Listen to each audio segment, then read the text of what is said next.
politique, surtout ivoirienne, ressemble au classico footballistique du Real de Madrid contre le Football Club de Barcelone en Espagne ou encore l'ASEC l'Africa en Côte d'Ivoire. On peut mener et perdre à la dernière minute parce qu'au-delà du terrain de jeu, la vraie compétition se joue dans les bureaux climatisés devant des mallettes d'argent.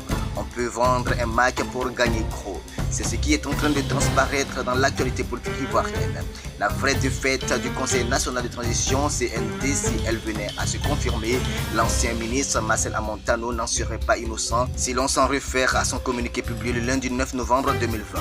L'ancien ministre Alassane Ouattara a au grand désarroi des militants de l'opposition désavoué le CNT qu'il a jugé sans fondement légal mais qui en plus incite aux tensions. Cette déclaration explique clairement la perturbation de l'opposition avec les arrestations de ses leaders.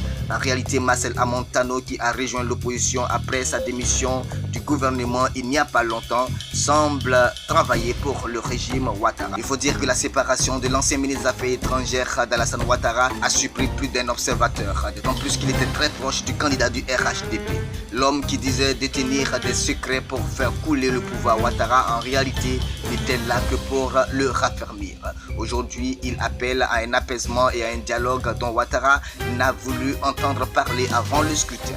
Comme il l'a lui-même signifié dans son communiqué, le destin des Ivoiriens se trouve dans leurs mains. La souveraineté d'un peuple s'exprime dans ses capacités à dire non et à se lever pour une fois faire barrière à l'imposture. Les Ivoiriens ont compris qu'ils ne peuvent plus compter sur les hommes politiques, qu'ils soient de l'opposition ou non, mais sur Dieu et sur eux-mêmes, leur capacité à pouvoir se lever et mettre fin à l'imposture.